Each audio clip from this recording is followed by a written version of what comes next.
Assalamualaikum warahmatullahi wabarakatuh. Selamat datang kembali di channel Idam Edu. Kali ini kita akan membahas tokoh bangsa, yaitu Ki Hajar Dewantara.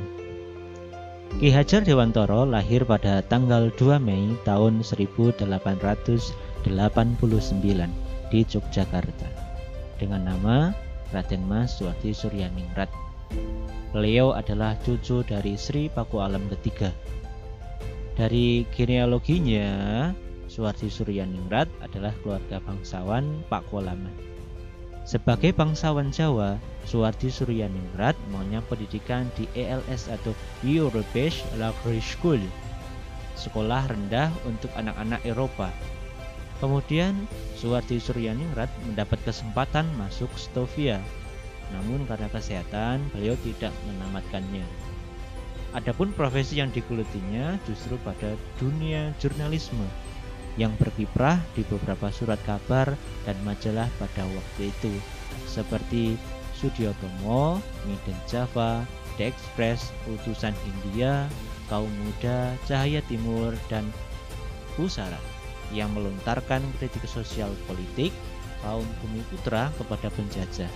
Tulisannya komunikatif, halus, mengena, tetapi keras. Ki Hajar Dewantara menikah dengan Sutartina yang tak lain dari saudara sepupunya sendiri pada tahun 1907.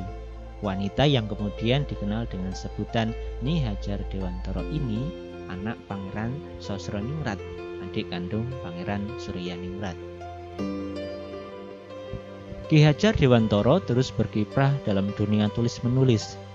Karena tulisannya yang mengkritik pemerintah Belanda, beliau sering masuk keluar penjara. Hingga akhirnya beliau diasingkan ke negeri Belanda.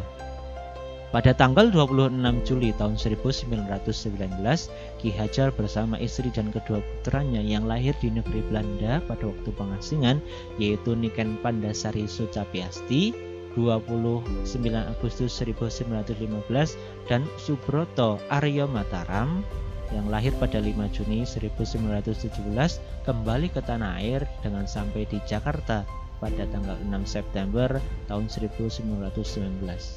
Kemudian beliau ke Bandung menghadap pengurus besar National Indische Partij atau NIP. Suwardi Suryaningrat atau Ki Hajar Dewantara kembali menjabat sekjen pengurus besar sambil memimpin majalah The Weekly, Persatuan Hindia, dan The Express dan Pangbuka. Pengetahuan dan pemahaman sejarah sosial pendidikan yang memberi pencerahan dan pemikiran kepada Ki Hajar Dewantara justru ketika beliau menjalani masa pembuangan di negeri Belanda. Di sanalah beliau banyak mempelajari masalah pendidikan dan pengajaran dari Montessori, Dalton, Froebel, pesantren, asrama, dan yang lainnya. Pergulatan pemikirannya tentang pendidikan di negeri Belanda membuat Ki Hajar Dewantara pada serangkaian realistis tentang sistem pendidikan yang masih dipertahankan para kiai dengan pondok pesantrennya. Hingga akhirnya Ki Hajar Dewantara memutuskan untuk membentuk sebuah perguruan, yaitu Taman Siswa. Awal berdirinya perguruan Taman Siswa tidak lepas dari peran Raden Ayu Sutartina atau istri beliau, Nyi Hajar Dewantara. Pada Senin Kliwon tanggal 3 Juli 1922, Ki Hajar Dewantara bersama rekan-rekannya mendirikan National Underwich Institute Taman Siswa di Jalan Tanjung Pakualaman, Yogyakarta. Membuka bagian taman anak atau taman lare, yaitu satuan pendidikan setingkat taman kanak-kanak. Kemudian pada 7 Juli 1924 mendirikan Mulo Kewek School setingkat SMP dengan pendidikan guru 4 tahun sesudah pendidikan dasar. Pada tahun 1928, tamatan Mulo Kewek School dapat masuk AMS Algemene Middelbare School setingkat SMA negeri hampir 70%. Dengan kesuksesannya itu, bangsa Indonesia tergugah semangat dan makin tebal rasa harga dirinya. Taman Siswa sebagai salah satu lembaga pendidikan yang didirikan Ki Hajar Dewantara telah berhasil meletakkan dasar-dasar pendidikan yang memerdekakan sekaligus meletakkan dasar-dasar bagi sistem pendidikan nasional. Ada 4 strategi pendidikan Ki Hajar Dewantara. Pertama, pendidikan adalah proses budaya untuk mendorong siswa agar memiliki jiwa kemerdekaan dan mandiri. Yang kedua, membentuk watak siswa agar berjiwa nasional, namun tetap membuka diri terhadap perkembangan internasional. Yang ketiga, membangun pribadi siswa agar berjiwa pionir pelopor. Dan keempat, mendidik berarti mengembangkan potensi atau bakat yang menjadi korat alamnya masing-masing siswa. Selama 37 tahun, Ki Hajar Dewantara memimpin dan mengasuh perguruan taman siswa yang terbesar di seluruh Indonesia. Ki Hajar Dewantara wafat pada tanggal 26 April tahun 1959 di Padepokan Ki Hajar Dewantara dan disemayamkan di Pendopo Agung Taman Siswa Yogyakarta. Kini setiap tanggal 2 Mei diperingati sebagai Hari Pendidikan Nasional sebagai tanda penghormatan kepada Ki Hajar Dewantara sebagai Bapak Pendidikan.